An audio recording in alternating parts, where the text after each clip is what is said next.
From the mind behind Italian classics such as Suspiria and Deep Red, director Dario Argento, comes his first English production, 1985's Phenomena, starring Jennifer Connelly, Donald Pleasance, and Monkey. Who could forget Monkey? It's about a young girl with the power to communicate with insects and must use her telekinesis to track down a serial killer on the loose. I wrote a book about this very subject. You may have it. It's perfectly normal for insects to be slightly telepathic. Yeah, it's normal for insects.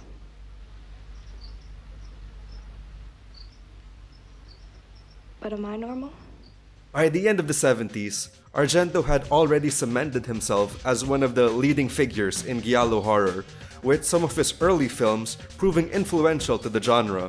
For those who aren't familiar, giallo is a type of horror popular in Italy during the 60s and 70s. Most films revolved around murder mystery plots, some supernatural elements, and plenty of gore. Directors like Mario Bava set the templates and plot elements that future works would soon follow. Argento was the one who really pushed the supernatural components of the genre. He dominated the genre in the 70s, directing hit after hit, but when Phenomena came around, audiences were pretty mixed. Even today, people are still divided on this movie. Giallo itself can be a pretty hit-or-miss genre. The low-budget effects and cheesy scripts may seem off-putting to some. For someone like me, who can appreciate all those B-movie horror tropes, there's a real charm to be found in giallo. Now, just a quick disclaimer, for the US release, Phenomena was renamed to Creepers and had around 20 minutes of content neutered. I'll be reviewing the original Italian cut, which almost everyone agrees is the superior version. So, is this film worthy to be considered another Argento masterpiece? Or is it best left forgotten? I already know the answer. That's why I made this video.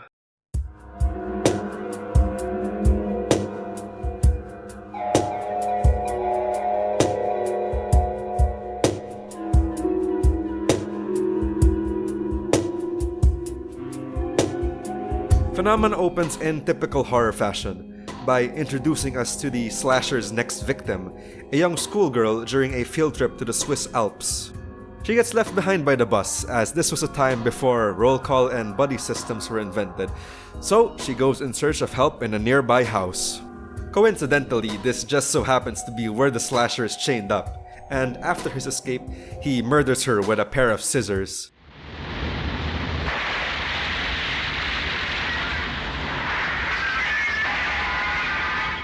He also somehow manages to cleanly decapitate her with such small scissors. How, you may ask? I don't know. Fast forward months later, after the discovery of the body, where the police contact entomologist John McGregor, played by Donald Pleasance, to aid in the investigation. He's unable to walk, which is why he gets his help from Inga, his chimpanzee assistant. Now, why ask an entomologist for help with a murder case? Well, in real-life crime scenes, forensic entomology is used in order to approximate the date of the victim's death. As the body decomposes, botflies come in to lay their eggs, and the stage in which the maggots are at help determine how old the cadaver is. This whole process is actually what gave Argento the inspiration for the movie. At around the same time, we're finally introduced to our protagonist, Jennifer Carvino, an American exchange student played by Jennifer Connelly. She has a fascination with insects, and even risks a car crash just to protect a bee. No! Leave me alone! Look out! No! Don't kill it! Please! Stay here! Oh, don't touch it! Don't touch it! Stop yelling! Don't get too attached to that bee, Jennifer. Who knows what kind of advances he'll try to make on you. Also, for some reason, there's a narrator that suddenly appears, tells us the same thing we're seeing on screen, then never shows up again. And so Jennifer arrives in Switzerland from the New World to pass her first memorable night at the Richard Wagner International School for Girls. What is this? Peppa Pig?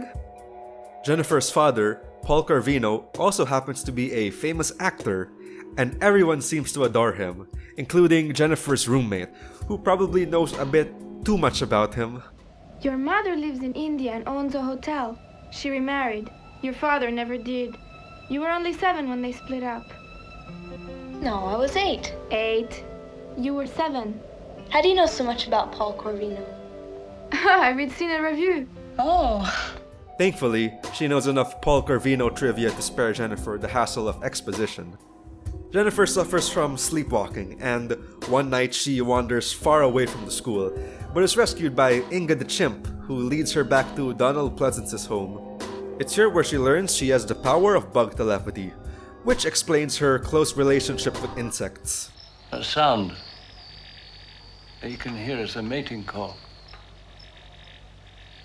You're exciting it. Apparently, she also possesses the power to make bugs horny. Huh. Suddenly, that earlier scene with the bee makes a lot more sense. Story-wise, I can't go on much further without spoiling too much. There's just too many crazy things that are best experienced for yourself.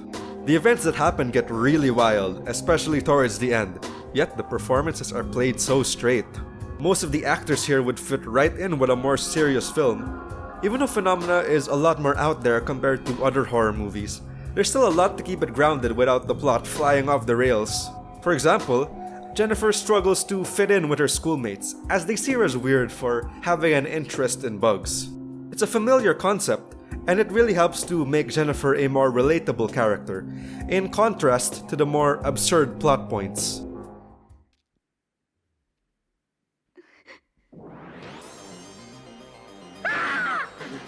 Story-wise, the film shares a few similarities with Suspiria.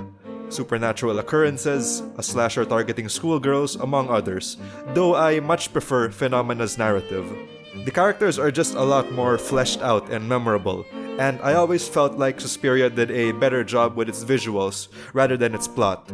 That's not to say that Suspiria's narrative is bad, it's just that its cinematography, with all the vibrant colors, made for such a unique atmosphere that you don't see in other horror movies.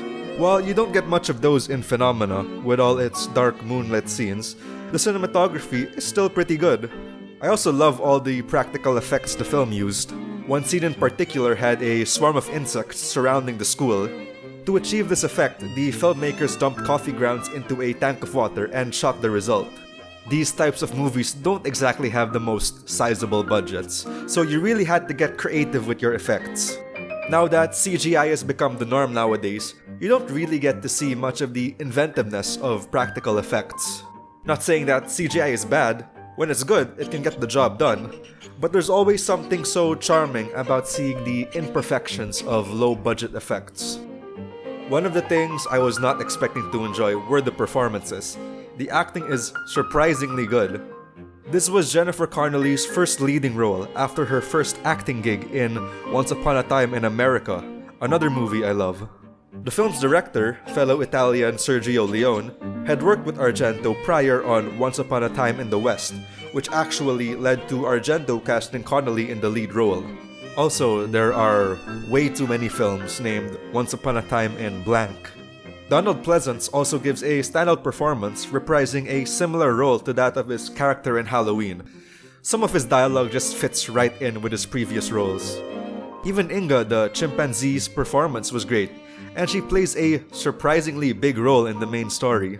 Fun fact, Jennifer Connelly and the chimp did not get along at all. While filming a scene together, Connelly's finger was bitten off and she was rushed to the hospital to have it reattached. Okay, that fact wasn't very fun, so it's not really a fun fact, just a fact. The supporting cast was alright. No one really stood out for me. Some of the performances of the non-English speaking actors seemed a little stiff, most likely since their voices were later dubbed over in English.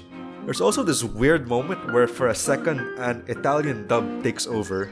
Have you any idea why they behave like that?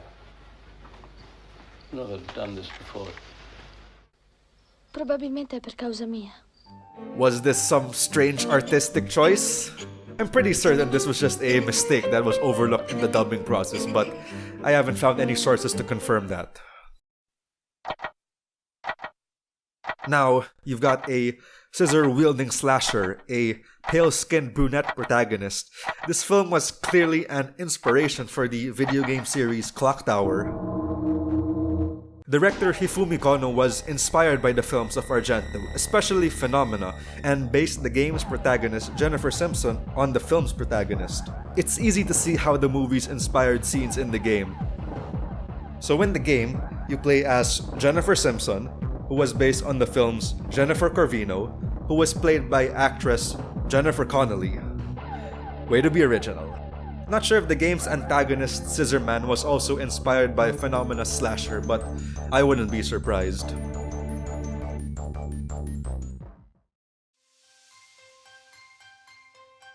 If you're familiar with Argento's works, you know that he always has unique and memorable soundtracks, thanks in part to Italian prog rock band Goblin. This was the 80s, so some cheesy synths were expected, but it still does a great job of keeping the eerie atmosphere going. It worked well for Suspiria. The eccentric score combined with the surreal visuals made for an unforgettable viewing experience.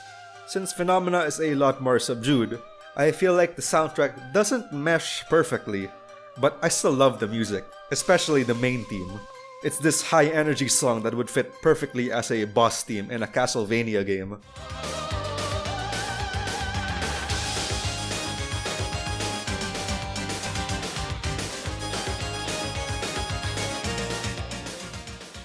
So, usually in a horror movie, when a character is all alone, it's dark, what kind of music is playing?